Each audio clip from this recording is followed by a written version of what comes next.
بسم اللہ الرحمن الرحیم۔ مولانا سید ابوالعلا مودودی رحمۃ اللہ علیہ جماعت اسلامی کی بانی تھے، اور انہوں نے پورے وسیع تر تصور کے ساتھ جماعت اسلامی کو 26 اگست 1941 میں قائم کیا تھا، اور پیش نظر یہی تھا کہ اسلام مسالک کا، فرقوں کا، تفرقوں کا نہیں ہے، بلکہ یہ ایک مکمل نظام حیات ہے، اور اس کا پورا ایک ضابطہ حیات ہے۔ اسی کے مطابق مسلمانوں کی زندگی کو پابند کیا جائے۔ اس لیے جماعت اسلامی میں بنیادی طور پر قرآن و سنت،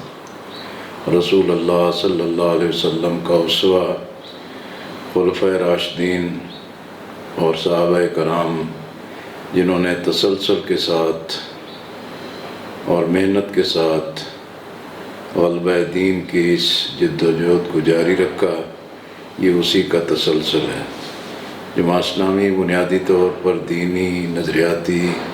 جماعت ہے، اور یہ اپنی تنظیم، اپنے کارکنان کی تربیت اور اسی طرح سیاسی محاذ پر بھی جماعت اسلامی کا طریقہ کار دستور کے مطابق بالکل واضح ہے کہ ہم نے سیاسی، آئینی، جمہوری جد و جہد کرنا ہے، برسر زمین ساری کارروائیاں کرنا ہے، ہماری کوئی سرگرمی زیر زمین نہیں ہے۔ اس لیے جماعت اسلامی بنیادی طور پر ایک دینی جماعت ہے، اور اس کے پیش نظر نظام کی تبدیلی، قیادت کی تبدیلی، وہ ایک سیاسی لائحہ عمل ہے جس کے لیے آئینی، جمہوری، پارلیمانی اور انتخابی طریقہ کار کے ہم پابند ہیں۔ P T I, P M L نون اور پی پی پی جیسی بڑی سیاسی جماعتوں کے مقابلے میں جماعت اسلامی کی عام انتخابات میں کارکردگی نہ ہونے کے برابر، اس بارے میں یہ بات درست ہے کہ جماعت اسلامی جس قدر منظم ہے، عوام کی خدمت کرتی ہے، اور اس کے مقابل میں کوئی بھی پارٹی ایسی نہیں ہے کہ جس طرح کا جمہوری اور قیادت کے انتخاب کا نظام جماعت اسلامی میں ہے، اس کے ہم پلہ کوئی بھی پارٹی نہیں ہے۔ لیکن انتخابات میں جماعت اسلامی کو وہ کامیابی نہیں ملتی جو اس کا حق ہے، اور عوام جو ہے کہ ابھی تک اپنی ترجیحات میں جماعت اسلامی کو ووٹ دینے کے لیے آگے نہیں بڑھے۔ اس کی 2-3 وجوہات ہیں۔ ایک تو یہ ہے کہ ہمارے ملک میں سول اور ملٹری اسٹیبلشمنٹ کا تسلط ہے، جاگیردارانہ، سرمایہ دارانہ، مال و دولت اور مفادات کی بنیاد پر سیاست کو ایک بے اصولیوں کا شکار کر دیا گیا ہے۔ پھر اسی طرح پاکستان کی سیاست کو دھڑوں میں، برادریوں میں، علاقوں میں، زبانوں میں تقسیم کر دیا گیا ہے، جس کی وجہ سے ہماری تمام تر جد و جہد کے باوجود سیاست میں میرٹ، معیار اور اسلامی نظریے کو وہ عوامی پذیرائی نہیں مل رہی کہ جو عوام کا بھی حق ہے، پاکستان کے قیام کے مقاصد کا بھی حق ہے۔ لیکن ہم جانتے ہیں کہ بھی ایک مختصر مدت میں اٹھنے والی پارٹیاں اور شخصیات حاوی ہو جاتی ہیں، لیکن پھر وہی منظر سے غائب بھی ہو جاتی ہیں، اور پارٹیاں ان پاپولر بھی ہو جاتی ہیں۔ لیکن جماعت اسلامی کو یقین ہے کہ ہم اپنے نظریے اور اپنی جد و جہد کی بنیاد پر اور اخلاص اور رحمت الناس کی خدمت کی بنیاد پر بالآخر ہم اسی طریقہ کار اور اسی راستے پر چلتے ہوئے ضرور کامیاب ہوں گے۔ کیا آپ سمجھتے ہیں کہ جماعت اسلامی اسلام پسند یا بنیاد پرست جماعت ہے جسے عام انتخابات میں مشکلات کا سامنا ہے، یا نئی نسل کے لبرل خیالات اس کے نتائج کو بری طرح متاثر کر؟ دیکھیں جی، جماعت اسلامی تو دین فطرت اسلام جس کی تکمیل رسول اللہ صلی اللہ علیہ وسلم خاتم الانبیاء پر ہوئی ہے، ہم اسی پر یقین رکھتے ہیں۔ یہ بنیاد پرستی اور اسی طریقے سے مختلف جو عنوانات اور اصلاحات پیدا کی جاتی ہیں، یہ مغرب کی طرف سے ایک مسلمانوں کو تقسیم کرنے کے لیے ایک طریقہ واردات ہے۔ لیکن یہ بات درست ہے کہ بھی پاکستان کی نوجوان نسل ہر دور میں انہی کو ٹارگٹ کیا جاتا ہے، ان کو ڈی ٹریک کیا جاتا ہے، ان کو اپنے مقاصد کے لیے استعمال کیا جاتا ہے، اور ان کی جوانی کے 10-12 سال جو ہیں کہ وہ عملاً ضائع کر دیے جاتے ہیں۔ ہم دیکھ رہے ہیں کہ بھی فوجی آمریتوں کے ادوار میں بھی، پھر بھٹو کی پاپولیرٹی کی بنیاد پر بھی، پھر نواز شریف کو ایک بڑی پاپولیرٹی ملی ان حوالوں سے بھی، اب عمران خان صاحب ایک پاپولر لیڈر بنے ہیں، اور اس حوالے سے بھی نوجوانوں کو انہوں نے اسی طریقے سے ہی ڈی ٹریک کیا ہے کہ جیسے ماضی میں پاپولر لیڈرشپ اور پاپولر جماعتیں یہ واردات کرتی رہی ہیں۔ لیکن ہمیشہ ان ساری قوتوں کا یہی ہدف ہوتا ہے کہ نوجوانوں کی زندگیوں کو بے کیف اور بے مقصد بنایا جائے۔ انہیں کسی نظریے کا پابند نہیں ہونا چاہیے، وہ ایک آزاد خیالی اور روشن خیالی کی بنیاد پر ان کے لیے ترنوالا بنے رہیں۔ اسی لیے ہم اپنے 75 سال کی تاریخ کو دیکھیں تو اگر ہم ان کو 4 ادوار میں تقسیم کریں تو یہ 15-16 سال ایک سوچے سمجھے منصوبے کے ساتھ ہر دور کی نئی نسل کے برباد کیے گئے ہیں۔ لیکن الحمدللہ جماعت اسلامی میدان میں موجود ہے، ہم نوجوانوں میں بھی، طلباء میں بھی، طالبات میں بھی، اور دین سے، اسلام سے، پاکستان سے محبت رکھنے والے نوجوان جو مسلمان ہیں یا غیر مسلم ہیں لیکن پاکستان سے محبت اور عقیدت رکھتے ہیں، ان سب پر ہم کام کر رہے ہیں۔ اور اگر کوئی منظم اور ملک گیر نوجوانوں کی تنظیمیں اور مضبوط بنیاد ہے تو وہ جماعت اسلامی اور اسلامی تحریک کے ساتھ وابستہ ہے۔ ایک تاثر یہ بھی ہے کہ جمعیت علماء اسلام فی عام انتخابات میں جماعت اسلامی کی راہ میں کامیابی کی راہ میں رکاوٹ ہے، اس بارے میں آپ کی خیال ہے؟ ہمارا جمعیت علماء اسلام کے ساتھ تو کوئی ٹکراؤ نہیں ہے، وہ کامیاب ہو جائیں تو ہمیں خوشی ہوتی ہے، اور انہیں کامیابی مل جائے تو ہمارے لیے یہ کسی مشکل کا یا دکھ کا باعث نہیں ہوتا۔ اور لیکن یہ حقیقت ہے کہ جمعیت علماء اسلام 1970 سے کامیابی بھی حاصل کر رہی ہے، ہر دور کی حکومتوں میں بھی موجود ہے، لیکن رفتہ رفتہ لوگوں کے اندر یہی تاثر پیدا ہو رہا ہے کہ ہر دور میں ہمیشہ اقتدار ان کی ترجیح بن جاتی ہے، لیکن وہ نظریہ جو ممبر و محراب سے، مساجد سے، مدارس سے اور نوجوانوں کو تعلیم دینے کے حوالے سے اسلام کی جو تعلیمات کی ترویج کی جاتی ہے، وہ حکومت میں آ کے وہ کام نہیں کر پاتے۔ اسی وجہ سے جب دینی جماعتوں کے اتحاد بھی بنتے ہیں لیکن ترجیح صرف اقتدار ہی ہوتی ہے تو نظریہ ایک منظم جدوجہد اور ملک کے اندر ایک دینی، نظریاتی اور اصلاحی پریشر گروپ کا جو دینی جماعتوں کو کردار ادا کرنا چاہیے وہ نہیں ہو پاتا۔ اسی وجہ سے آپ اسے کہہ لیں کہ بھی ایک رکاوٹ تو ضرور ہو سکتے ہیں، لیکن ہمارا کوئی ٹکراؤ یا اختلاف نہیں ہے، ان کا اپنا دائرہ کار ہے، اور جماعت اسلامی نے اپنی حکمت عملی کے مطابق یہی طے کیا ہے کہ انشاءاللہ ہم اپنے بیانیے، اپنے منشور، اپنے ترازو نشان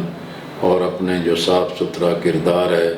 اور الحمدللہ ایک بڑی خدمات کا ریکارڈ ہے، اسی کی بنیاد پر اپنے کام اور اپنے مشن کو جاری رکھیں گے۔ JYF کو قومی اور صوبائی اسمبلیوں میں یا تو اتحاد کی شکل میں یا انفرادی جماعت کے طور پر زیادہ نشستیں کیوں مل رہی ہے؟ اس کی وجوہات جماعت اسلامی کو، JYF کو، جمعیت علماء اسلام فے کو اتحاد کی شکل میں، جمعیت علماء اسلام کا دیکھیں جی کہ خیبر پختونخوا میں ان کی پاکٹ ہے، جنوبی اضلاع کی یا کچھ اور جگہوں کی، مگر نہ مجموعی اسی طرح بلوچستان میں بھی ایک پاکٹ ہے جہاں سے وہ جیت جاتے ہیں اور قومی سطح پر ان کا ایک رول اور کردار ہوتا ہے، اور اتحادوں میں ہوتے ہیں تو پھر بھی ان کو کامیابی ہوتی ہے۔ لیکن مجموعی طور پر دیکھیں کہ جب ایک پاکٹس میں محدود ہونے کی وجہ سے وہ قومی سطح پر وہ رول اور کردار نہیں ادا کر پاتے جو ایک بڑی دینی جماعت کو ادا کرنا چاہیے، تو اس لیے میں سمجھتا ہوں کہ سیاست میں یقینی طور پر انہیں کامیابی ضرور مل رہی ہے، لیکن اس کا جو نقد نتیجہ نکالا جائے تو وہ نہیں ہے کہ جس مقصد کے لیے جمعیت علماء اسلام ہے، جن مقاصد کے لیے مدارس اور ممبر و محراب ہیں، جن مقاصد کے لیے دینی لوگوں کی ایک امنگ ہے اور ایک خواہشات ہیں، اس پر شاید وہ پورا نہیں اتر رہے۔ جماعت اسلامی کی طلبہ تنظیم اسلامی جمعیت طلبہ کا ماضی میں عام انتخابات میں اور ملکی سیاست میں بڑا اہم کردار رہا ہے، تو کیا آپ سمجھتے ہیں کہ اب وہ آئندہ جو سیاسی عمل ہے اس میں کوئی کردار؟ دیکھیں، اسلامی جمعیت طلبہ کی تنظیم ہے، طلبہ کے حقوق کی ایک محافظ تنظیم ہے، ملک گیر اور ایک منظم تنظیم ہے۔ جماعت اسلامی کے ساتھ ان کا ایک گہرا نظریاتی تعلق ہے، اور یہ تعلق جو ہے وہ دین کی بنیاد پر ہے، قرآن و سنت کی بنیاد پر ہے، لیکن جماعت اسلامی کبھی ان کے معاملات میں دخل انداز نہیں ہوتی، اور نہ ہی اسلامی جمعیت طلبہ جو ہے کہ وہ جماعت اسلامی کے سیاسی حکمت عملی پر کوئی اپنی بالادستی قائم کرتی ہے۔ یہ ایک ہمارا باہمی احترام کا رشتہ ہے جو ایک 75 سال کے سفر سے مسلسل جاری ہے۔ تو اسلامی جمعیت طلبہ کو جو ایک نمایاں قومی کردار میسر آیا وہ طلبہ یونینز میں جیت اور کامیابی کی وجہ سے تھا،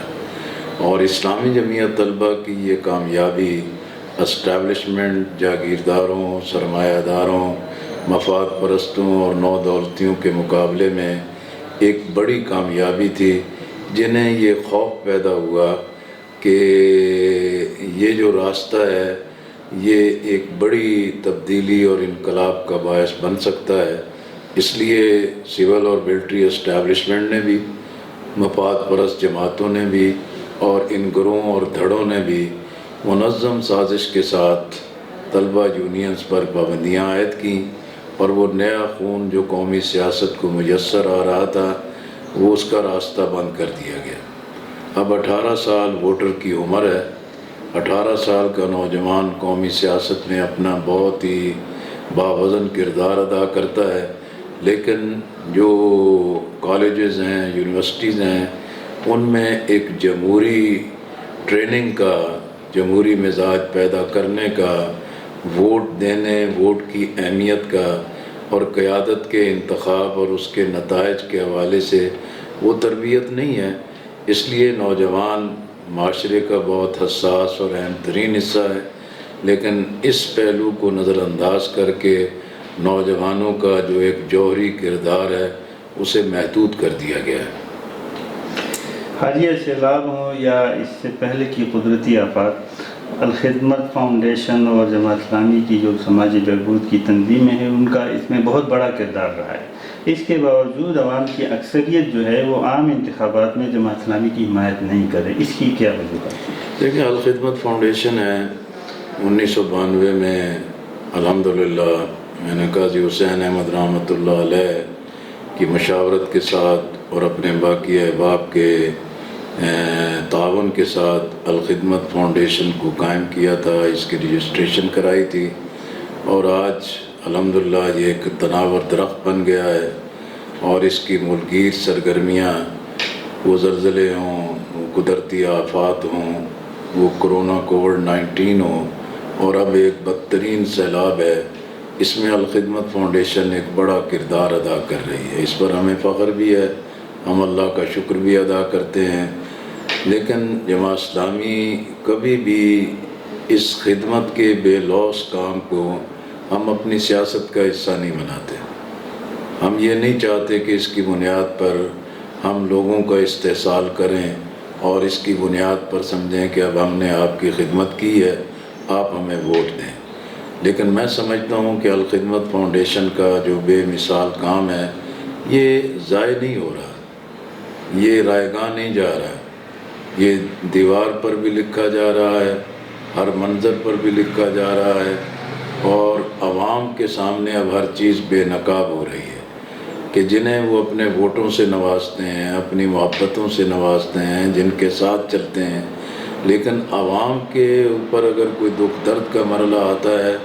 تو یہ قیادتیں اور یہ پارٹیاں لا تعلق رہتی ہیں اور اپنا کوئی کردار نہیں ادا کرتی۔ تو میں سمجھتا ہوں کہ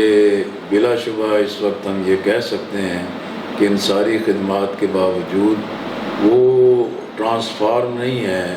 کہ جس کی بنیاد پر عوام میرٹ پر فیصلے کریں، لیکن جب عوام کے اندر یہ شعور مستحکم ہو جائے گا کہ سیاست میں محض نفرتوں، تفرقوں اور برادریوں کی بنیاد پہ نہیں، اپنا مستقبل اور اپنی نئی نسل کو سنوارنے کے لیے جمہوریت انتخاب اور پارلیمانی ذریعے سے میرٹ کی بنیاد پر فیصلہ ہو، پھر انشاءاللہ یہ جو میدان کے اندر تمام مثبت سرگرمیاں ہیں یہ ضرور ایک نتیجہ لائیں گی، اور وہی نتیجہ جس سے پاکستان میں قرآن و سنت آئین کی بھی بالادستی ہو اور یہ پاکستان اسلامی بھی بنے، خوشحال بھی بنے، مستحکم اور عوام کے لیے ایک فلاحی ریاست بن جائے۔ ماضی میں سابق امیر جماعت اسلامی پاکستان محترم قاضی حسین احمد صاحب کی طرف سے پاکستان اسلامک فرنٹ کی تشکیل کی گئی، تو آپ کے خیال میں کیا یہ اچھی حکمت عملی؟ یہ بھی ایک جماعت اسلامی کی طے شدہ پالیسی تھی اور ٹھیک حکمت عملی تھی۔ میں خود اس فیصلے سازی میں بھی اور اس کی پوری آرگنائزیشن میں بھی، بلکہ میں اس کا چیف آرگنائزر تھا، اور ایک بہت اچھا تجربہ تھا، لیکن اس کے نتائج اچھے نہ آئے، جس کی وجہ سے خود جماعت اسلامی کے اندر اس کی یکسوئی نہ رہی۔ تو ایک اچھے فیصلے، اچھے تجربے، اور ابھی ہم تیاری کے مراحل میں تھے کہ اس وقت کے آمرانہ روش کی بنیاد پر پارلیمنٹ اسمبلیاں توڑ دی گئیں اور قبل از وقت انتخابات آ گئے۔ ابھی ہماری تیاریاں مکمل نہیں تھیں کہ انتخاب سر پر آ گیا، تو وہ نتائج نہ رہے، تو اس لیے وہ فیصلہ بھی ہمیں ٹرن ڈاؤن کرنا پڑا، اور اس کی بجائے جو جماعت کے پالیسی ساز ادارے مرکزی مجلس شورا نے طے کیا، جماعت نے اسی کے مطابق اپنے کام کا نئے سرے سے آغاز کر دیا۔ بہت شکریہ جی۔ بہت شکریہ۔